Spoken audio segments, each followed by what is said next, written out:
Die forensiese patoloog professor Ryan Blumenthal se tweede boek oor die wêreld van forensiese patologie in Suid-Afrika en in Afrika en 'n dag in die autopsiekamer is deur Jonathan Ball Uitgewers vrygestel. Autopsietafel stories van 'n forensiese patoloog in Afrika bespreek interessante gevalle wat professor Blumenthal hanteer het en gee aan die leser 'n begrip van die uitdagings wat met hierdie beroep gepaard gaan. En professor Blumenthal is by ons in die ateljee. Professor, goeiemôre, baie welkom. Goeiemôre, het is lekker om hier te wees. Dit is 'n verskriklike voorreg om te kan gesels oor hierdie boek. Baie geluk met die Afrikaanse weergawe daarvan. Baie dankie. So in die inleiding skryf jy, al kan hulle nie praat nie, het die dooies baie te sê. Die oomblik wat jy dit besef, het jy een van die eerste hoekstene van forensiese patologie gesnap. So op watter punt het jy besef, jy wil 'n forensiese patoloog word en hoekom kies 'n mens so 'n beroep? Sjoe, dis 'n verskriklike interessante vraag daai en ek weet nie eers hoe om te begin antwoord nie. Ek dink dis net dis 'n roeping. Dis al wat ek kan sê. Dis waarin ek gebore is om dis my roeping. Het jy dit nog altyd geweet? Ek het die tipe brein vir hierdie tipe raaisels. Ek kan nie 'n GP wees nie, ek kan nie 'n chirurg wees nie. Ek is 'n geregtelike geneeskundige. En jy het dit maar nog altyd geweet? Of het jy 'n punt in jou studies bereik waar jy besef het, jy's uitgeknip spesifiek hiervoor? Miskien van my 4de jaar. Ek het geswat met Prof Loubser. Hy was een van die oorspronklike geregtelike geneeskundiges in hierdie land. En hy het my baie geïnspireer. En ja, toe ek besef, dis moeilik om met die lewendig te werk. En miskien is die dooies vir my. Ja, want soos jy sê, selfs die dooies het 'n storie om te vertel. So professor, soveel mense wil hierdie beroep aanpak en ek dink dis omdat daar baie Amerikaanse televisiereekse en films is wat dit baie indrukwekkend laat lyk. Wat sou jy sê is die grootste wanopvattings? Okay, hierdie werk is nie vir almal nie. Ek is 26 jaar nou in die veld. Dis 'n kwart van 'n eeu. Like a quarter of a century. And it is a smelly, messy, greasy, dirty, loud, overwhelming beroep. Dis nie vir almal nie. Ja. You're dealing with the extremes of life on a day-to-day basis. You're dealing with people at the extremes of life. So you've got to be strong, mentally, physically, emotionally, psychologically. You've got to be well trained.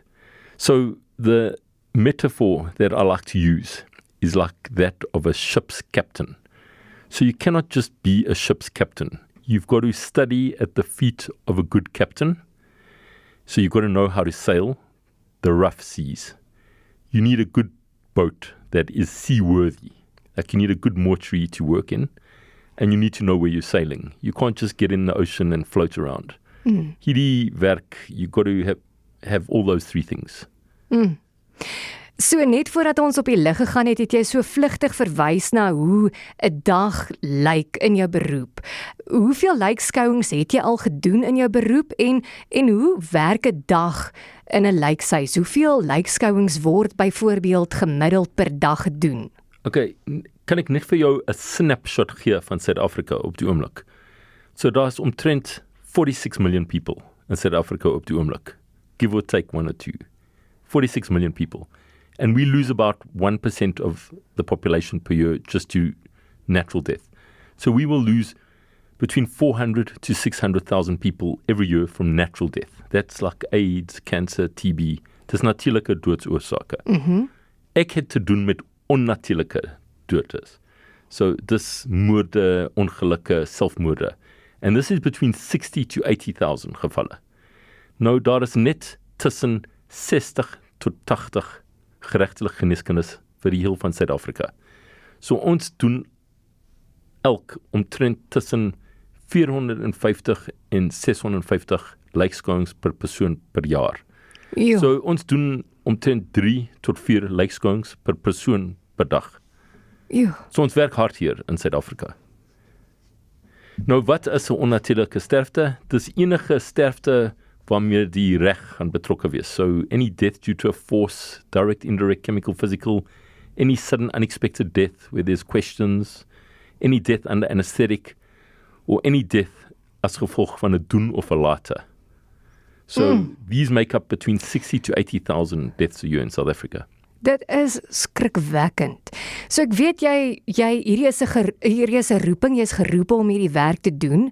Wat sou jy sê maak jou nog steeds die meeste opgewonde oor dit wat jy doen elke dag? Well, this is hard work. It's not for everyone. You have to be trained well. But every now and again, when a case is solved, when you get closure for a family, when you prove someone innocent or someone guilty, it's all about the truth. So we never go in to, prove someone innocent or guilty. We just go there to find what we have to find. We don't have any agendas or narratives. We don't work for anyone. We just want to find what we find. And we just want to tell the truth. That's all it's about. Die waarheid. And it's amazing when the truth comes out. That is the best feeling. It is intangible. You can't put a price on that feeling. Ew. En hierdie autopsietafel is die eerste Afrikaanse boek. Waarom so lank gevat vir die Afrikaans? Well, it became a bestseller in English. I think it went into 13 prints in South Africa, and it also went in print overseas. And I think people just wanted to get to experience this. So I hope this is the first of many languages. Ek hoop so. En dit is lekker vir die Afrikaanse gemeenskap om dit in Afrikaans te kan lees. Ek sien vir interessantheid dat eers is robotte ingespan om te vertaal voordat daar minstens 4 ander subredigeerders gekyk het na die taal daarvan. Dis 'n interessante besluit. Well, this is the modern times, modern world. We're living in a time when everything is changing. So this is the new world in which we live. Dis baie interessant, want toe Graffiti Boeke met my kom gesels het oor hierdie boek, toe sê Leonie van Rensburg, het ek geweet dat kunsmatige intelligensie het hierdie boek heel eers vertaal. Toe sê ek weet nie, ek gaan vir jou vra as jy inkom. Dis vir my baie interessant, die tye waarin ons beweeg. Ek wil nou nie te veel van die boek weggee nie, want ons luisteraars moet hierdie boek koop en moet hom lees en geniet. Want dit is baie insiggewend, baie leersaam. Maar as professor dalk net so 1 of 2 van die hoë profiel sterftes kan noem, wat jy al in jou beroep moes doen. So I've done between 12,000 and 15,000 autopsies by my age. So this is a lot of autopsies, and I have dealt with some high-profile cases. But for me, every single case is high-profile. No case takes precedent over any other case. But I think the public would recognize some of them. I've worked on a president, I've done some mass disasters like Life at Sirameni, Marikana, etc. So some of these stories are in these books. But the main message, I think, is just to understand and get an insight into what we deal with on a day-to-day basis. Because, just from the autopsy table, we can tell so much about what's happening in the world. We can tell you if a new gang has moved into the neighborhood, if there's a new drug or emergent disease. We can tell you so much of the health of the nation just from our autopsy table without going outdoors. I can tell you how healthy the nation is without leaving my autopsy table. Ja, dit is verbuisterend. So, hoekom moet 'n mens hierdie boek lees en vir wie gaan dit wees? So the youngest person that's read this book is 7 and the oldest is 96, and it's actually a very positive book. Daar's niks morbid in hierdie boek nie. It's written in a very positive way. Ja. And I don't think you'll see life the same way after finishing this book. En dan voordat ek jou groet, jy moet vir ons vertel van jou YouTube kanaal. Wat gebeur op jou YouTube kanaal en wat word hy genoem dat ons kan gaan volg? So it's very simple. It's called African Forensic Pathologist, or my name, Ryan Blumenthal channel. Ja. And there's about 74 videos there. And it's all my stories from all my books, and there's interesting stuff. There's lessons for the living from the autopsy table. So if you're ever bored, they're 2 minutes long. You don't have to have a concentration span for this. Ja. And they've done very, very well. En daar's nog 'n boek op pad, nê? Ja, but this is still top secret. Eh?